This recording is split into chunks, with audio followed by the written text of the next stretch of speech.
and welcome to GameSec. Today I'm going to look at some more games that push consoles to do more than you ever thought they could do. These games take these consoles and are like, yeah, you do this. No, I can't. Yes, you can. You do it. Okay. Anyway, a lot of these games were suggested by you guys, and there were some pretty good suggestions. Let's start off with some 8-bit games.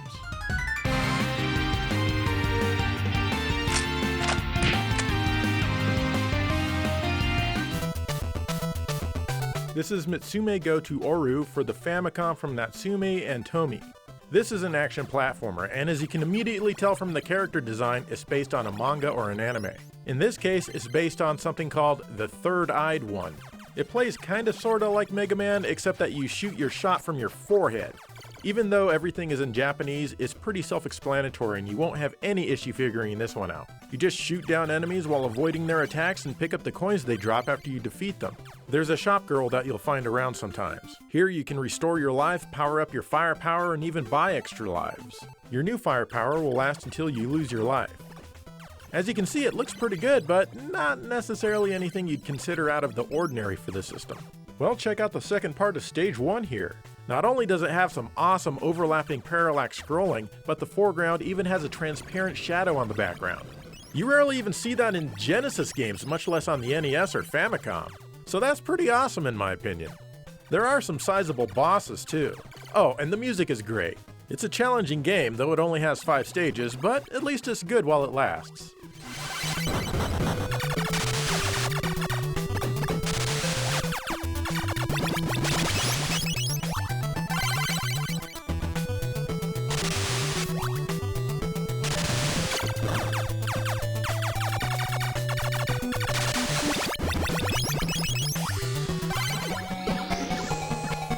How about Sagaya on the Sega Master System? This is actually a port of the arcade game Darius 2, but they changed the name outside of Japan because they wanted to make sure that it wasn't very successful at all. Anyway, Sagaya on the Genesis was actually the first Darius game I ever played. It's okay, though I've never really been a huge fan of Darius. But I think Darius Gaiden on the Saturn is pretty cool. Anyway, my first experience with Sagaya on the Master System was on an emulator in the mid-90s since the game was only released in Europe. Right away, I was surprised that they had the wavy flames in Stage 1 here. This is pretty good for the Master System. In fact, they managed to keep most of the parallax scrolling in the game. None of it ever overlaps though. NES games were much more likely to feature parallax scrolling than Master System games were thanks to the special chips that often came on the cartridges. So it's nice to see here. And yes, the huge battleships are still fairly impressive for the Master System, which rarely ever had parallax scrolling in shooters.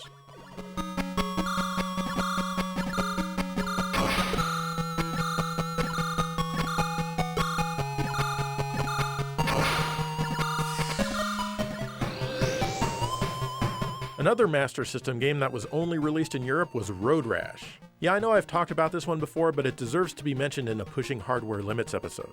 First off, the Master System doesn't do hills. Most Master System racing games were on flat land only. Outrun had hills, but they were extremely choppy and poorly done. Even in its time, I was disappointed in Outrun's hills. But look at Road Rash here, handling them all over the place like it's just any other day. This game was done almost entirely by one programmer named Gary Priest. He did what Yuji Naka couldn't do with Outrun. It's also a fantastic conversion of the Genesis original. Yes, things are smaller and overall the speed is slower, but check out the two versions side by side. They don't look as different from each other as you'd expect. This was even on the Game Gear and it pushed that system the same way as well. The majority of the original game is here, and if you can't play it on the Genesis yet still have a Master System somehow, you can't go wrong here. Cheers to Gary Priest for an amazing conversion.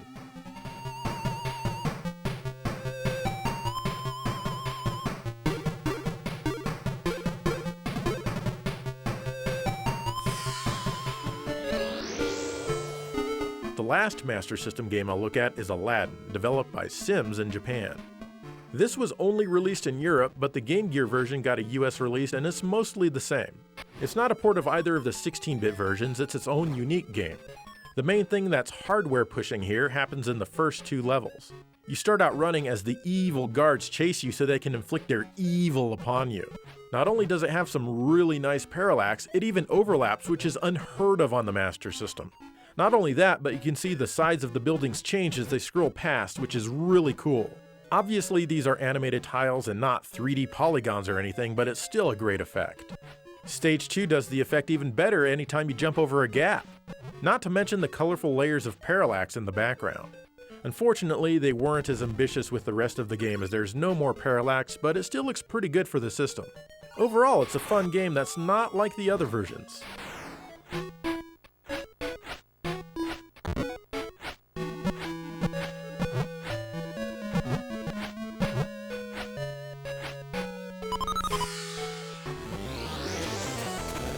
Here's Contra, the Alien Wars for the Game Boy. That's right, they ported Contra 3 for the Super Nintendo all the way down to Nintendo's black and white portable system. And considering how much less power the Game Boy has compared to the Super Nintendo, Factor 5 did an amazing job. The first thing you'll notice is how well the introduction sequence captures the original, with the wavy lines going up and down as the city gets demolished. The game itself also looks very good, but since the Game Boy has fewer buttons, things have been simplified. For example, you can only carry one weapon now and you need to press select to use your bomb. Of course, some other things are cut back. The hover bike stage is missing and even a few minor boss fights are missing.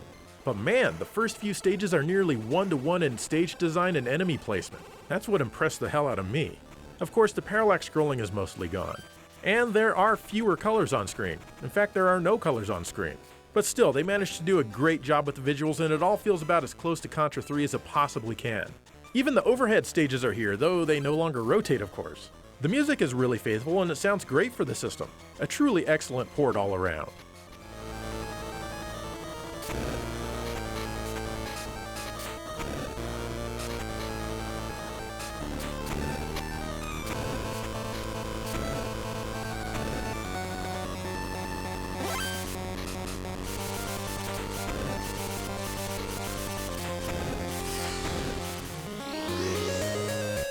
This is Toki Tori for the Game Boy Color, which was published by Capcom. In the beginning, someone is stealing all of the eggs. Oh no! But fortunately, you hatch just in time to see all of your brother and sister eggs being kidnapped. With complete self-awareness already in place only seconds into your new life, you decide to set off to save the eggs. This is a puzzle platformer, a genre I don't really care for much at all, so I'm not going to gush about this game being great or anything. But hey, if you like the genre, you might like this. You need to rescue the eggs on each screen. You have different powers to do this, and you have limited use of them in each stage. And the game gives you exactly what is needed to complete each stage, no more, no less. And it's constantly introducing new powers. But what's cool about this one is that it has some overlapping parallax scrolling, which is hardly common for a Game Boy Color game. It's done really well, though each area generally doesn't move around a whole lot. It's likely done via animated tiles, which means the background tiles are animated to give the illusion of parallax scrolling, even though it's really only a single plane. I love it when developers take the time to add touches like these to their games when they really don't need to. And the music is really good too, even though it's full of arpeggios, which I'm generally not fond of in my 8-bit game music. Sounds great here though.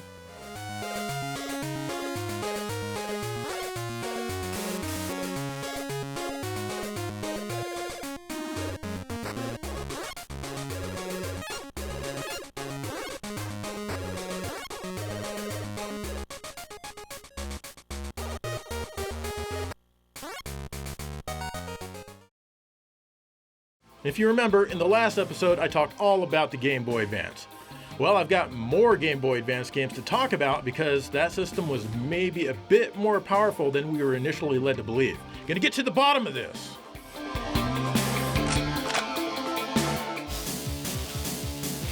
This is Crazy Taxi Catch a Ride for the Game Boy Advance. Interestingly, this system did have some rudimentary 3D abilities which even included texture mapping. And Crazy Taxi Catch a Ride here utilizes this. It's kind of amazing to be playing a portable version of the arcade and Dreamcast game. However, not everything here is truly 3D as the other cars and the people are actually sprites. Sadly, the game doesn't play as well as you'd hope. It feels really slow and there's quite a bit of control lag. It also doesn't offer the licensed soundtrack that we're all used to. Not really a big surprise there. However, the crazy box is still in here and the events are just as difficult, if not even more so. I mean, it can be hard to even see what you're supposed to do. It's not a game I'd really recommend, but it's interesting to see it in action. Whoa! Don't worry about it. Alright! You're amazing! Yo, let's drink!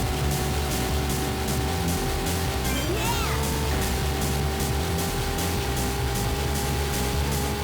You did it! Give me a break! Here's V-Rally 3 from Infogrames and Atari, also on the Game Boy Advance. This is a rally racing game and it pushes polygons pretty well on the system. Honestly, I'm surprised at how well it's done. Yeah, there's some texture warping going on here, but don't be fooled, this isn't the PlayStation. This is the Game Boy Advance, make no mistake. Moreover, the game controls really well and it's actually fun. It even feels like there's a sense of speed. Basically, you're just racing against the clock all by yourself with none of the evil enemy cars on the track at the same time as you. Before some tracks, you can change your equipment settings based on the track you're about to race and repair the damaged parts of your car. The game is really easy. In fact, I couldn't lose no matter what. I always came in first place. It does get a bit tougher during the snow and ice stages, but you're still gonna win. Besides the difficulty, the only other disappointment is the sound. All you hear is your engine and you're backfiring when you switch gears. It'd be way more entertaining with some sort of Euro techno trance music or something, because when you think rally racing, you think Europe. And when you think Europe, you think techno, at least I do. Otherwise, it's a decently fun game that's pretty impressive.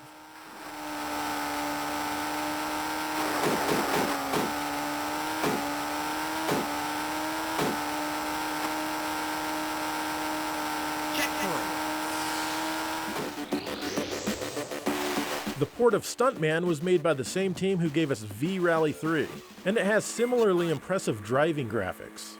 In this game, you're a stunt driver and you need to do stunt things in your car as the movie director tells you what to do. Yeah, because that's how movies are made in real life, with no pre-planning whatsoever, the director just giving you commands on a whim. Oh well, that's okay, it's a video game. Sometimes you'll need to smash through an item, go over a jump, pass cars on one side or the other, things like that. Unlike V-Rally 3, this one feels a bit slower, but it's not bad. It's definitely a lot more challenging, especially this ice stage where you need to keep up with the car in front of you. The voices of the director aren't that great, but otherwise this is a technically impressive game. I definitely admire the concept. Hit the object. Narrow passage. Action button. Checkpoint. Jump. Hit the object. Narrow passage. Up next is Smashing Drive, which was published by Namco, once again for the Game Boy Advance. Of course, this is another car game, but it's crazy! Okay, that was dumb, I'm sorry. But this one does have a pretty crazy concept. Basically, you're a taxi driver and you have to get your passenger to his destination before your arrival, because the other passenger is going to the same place. At least I think that's what's going on. The game is kind of a mess. Basically, you drive a mostly predetermined route which has lots of jumps and shortcuts. You use these to grab orbs which will let you cut through traffic and do crazy things like blow them away with your horn. You absolutely need to grab as many of these as you can, otherwise you stand no chance of winning the race. And it's often hard to see the jumps or otherwise how to get to some of these power-up orbs, mainly due to the low resolution. Still, it controls nicely and it moves well enough to be perfectly playable. Not only that, but many stages have a song that plays in the background with some dude singing to you.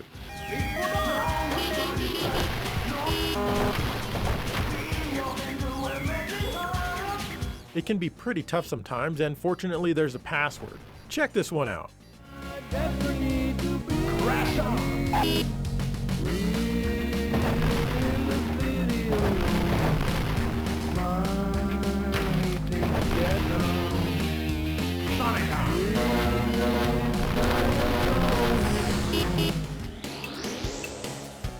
The Game Boy Advance had a surprising amount of first-person shooters. It has a fairly decent port of Doom with bright green blood and some silly music.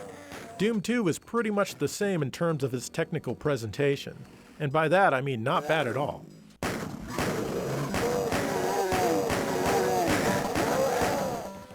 Even Duke Nukem made it to the system in the form of Duke Nukem Advance. This is an exciting new Duke Nukem adventure and not a port of any of the originals. It's designed for the system, and as a result, it's pretty impressive, at least visually. The game runs very fast, and sometimes even as quick as 60 frames per second for very quick spurts. And it doesn't seem like a lot of detail was sacrificed to achieve this kind of performance. It plays like you'd expect a 90s era first-person shooter to play because that's exactly what it is, despite being released in 2002.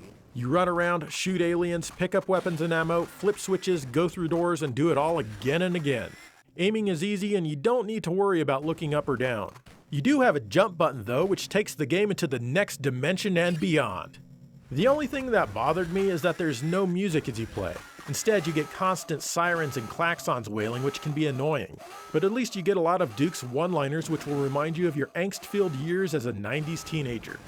That's gotta hurt. There are other first-person games on the system like Ice 9 here, which run nearly as well as Duke Nukem Advance.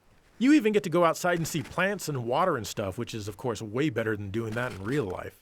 There's also plenty of others like James Bond Nightfire, which do not run as well, though it's still impressive for the system. It runs slower and at a lower resolution.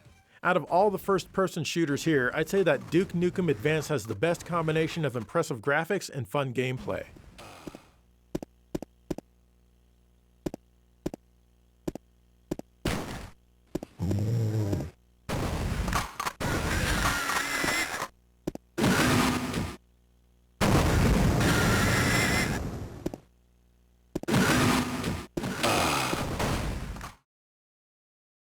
Okay, for this last segment, I'm going to look exclusively at some 32-bit games, even though the Game Boy Advance is 32-bit. However, I'm going to focus mainly on the Sega Saturn with a dash of PlayStation. My shirt says Sega Saturn on it, thus the bias.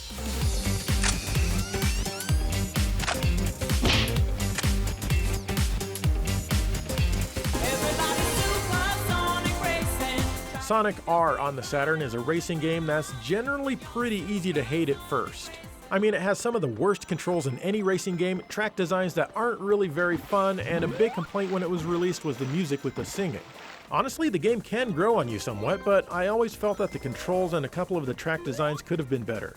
Like a lot of games from that generation, it sometimes feels like it's hard to move in a straight line because you're constantly oversteering and trying to correct yourself.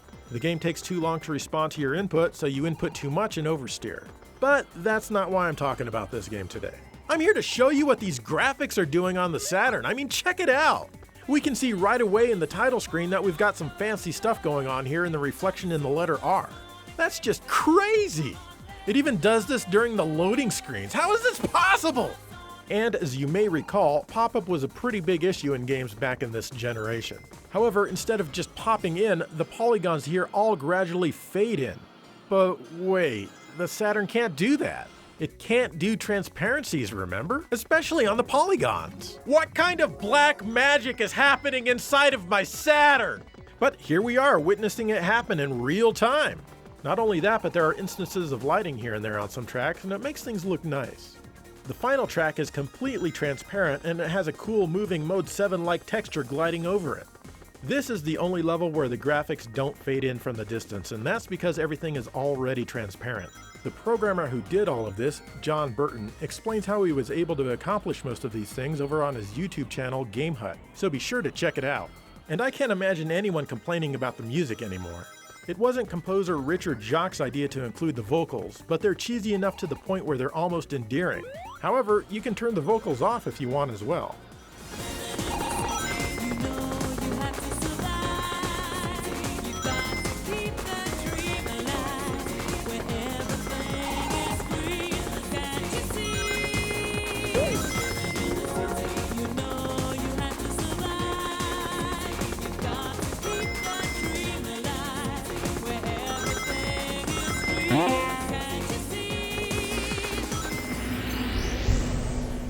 How about Powerslave on the Saturn, also known as Exhumed? This first-person shooter really puts the 3D capabilities of the system through its paces, as it was the first game to use the Enslaved engine, developed by Lobotomy Software. First of all, it moves fast and at a very respectable frame rate for the time, certainly more than we were used to seeing in similar games on the console. The control feels ultra smooth and precise if you use the Saturn 3D analog controller, and everything is very responsive. I remember back when buying this game when it was released, I was really surprised at how well it performed. As a game, it's unique for its time as it involves a lot of exploration and even backtracking as you get new abilities. Could it be the first 3D Metroidvania? The answer is no, because it's neither Metroid nor Castlevania. Again, except for that part where you kill Dracula. My point is, though, is that it's not a basic first-person shooter of its time where you just run around a maze and open doors, though there is a lot of that here too. The sound is decent with loud and clean samples, though the large majority of the music is in mono. They even got Don LaFontaine to do some of the voices. And back when this came out, it was very unusual to hear a familiar voice in a video game. Unknown forces have seized the city, and great turmoil is spreading into neighboring lands. Oh yeah, and I almost forgot to mention the cool dynamic lighting that happens sometimes. It looks really good, and the Saturn isn't supposed to be able to do this. Well, they did it anyway, and it's a great effect. This game was also ported to the PlayStation and the PC.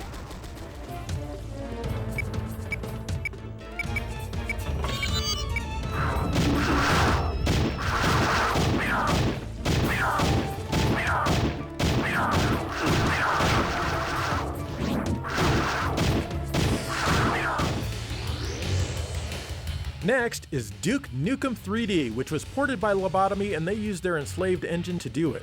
Once again, it runs really fast and smooth with very few hiccups. Sega's analog pad works great, and it helps you to kill the aliens who have kidnapped Earth's women. Everything looks amazing for the system, including the dynamic lighting.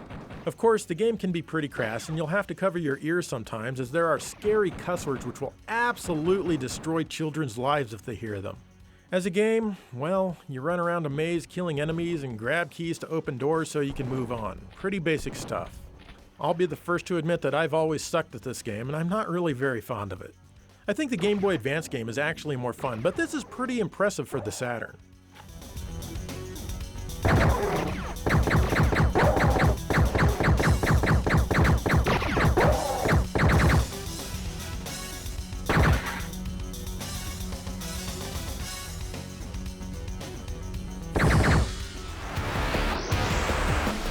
If you think Powerslave and Duke Nukem were impressive, then you definitely need to see the Saturn port of Quake.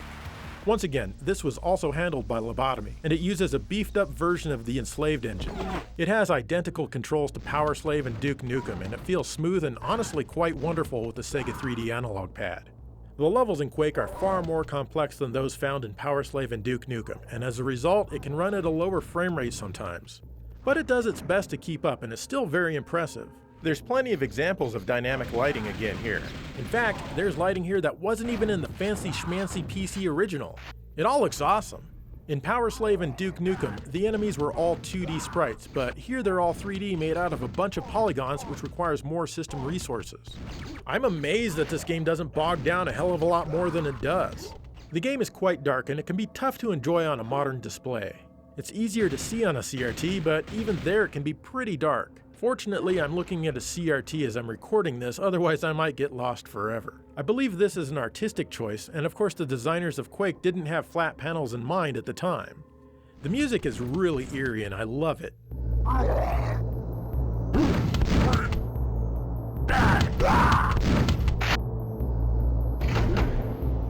As far as gameplay goes, it's your typical early first-person shooter. You guessed it, you gotta run around, shoot bad guys, get keys or cards to unlock doors to proceed further, blah blah blah. I'm not a huge fan of first-person shooters, but I'm always surprised at how much I'm starting to enjoy some of these older ones. I think I like Quake on the Saturn a lot more now than I ever could have back when it was released.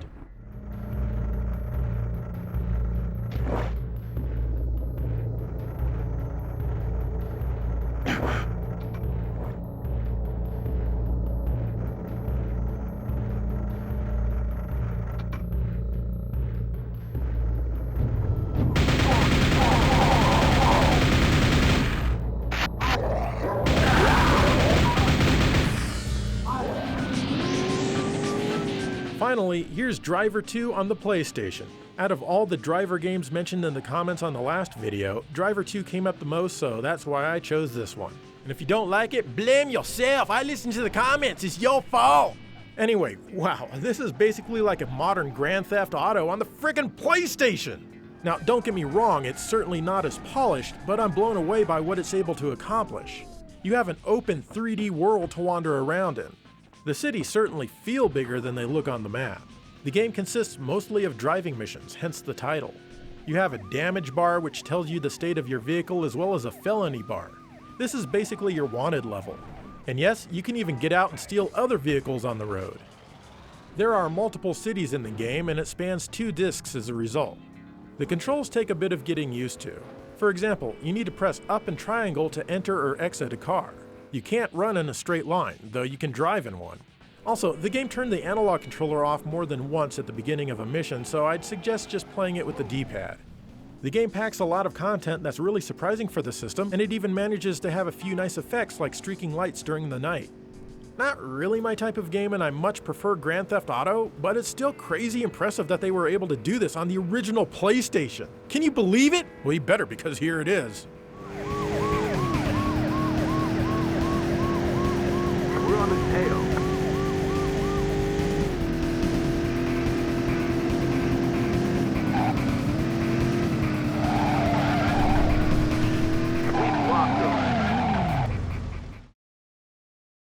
And there you go, more games that defy the physics of reality to blow our minds into the next dimension. Whatever that means. Anyway, be sure to check out our other episodes about games that push hardware limits, and let me know if you can think of others that haven't been covered that do some crazy things. In the meantime, thank you for watching GameSack.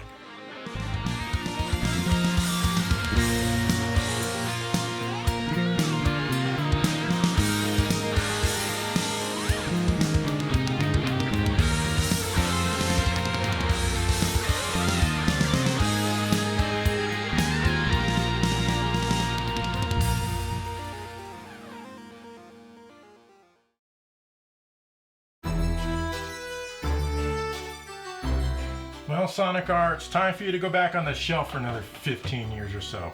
But what game should I play that truly exploits the magnificence of the Sega Saturn? Ooh, I know. How about Street Fighter the movie, the game? Let's do it.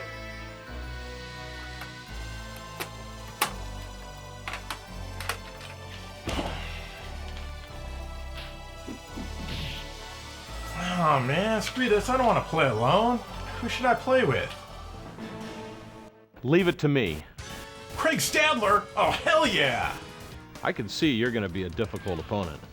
Damn it, Craig Stadler, quit cheating! Don't be nervous, or you won't be able to play your best. I'm not nervous, you're just cheating. I'm pretty strong at crunch time. Oh yeah? Well, try this on for size. You're playing much better. Damn straight, I rule at the Sega Saturn. Can you take the pressure of an imminent victory?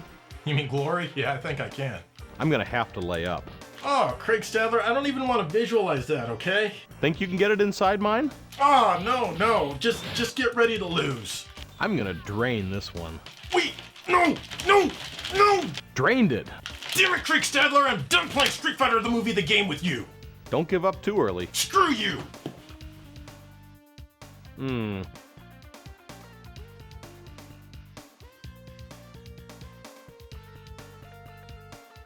Think you can get it inside mine?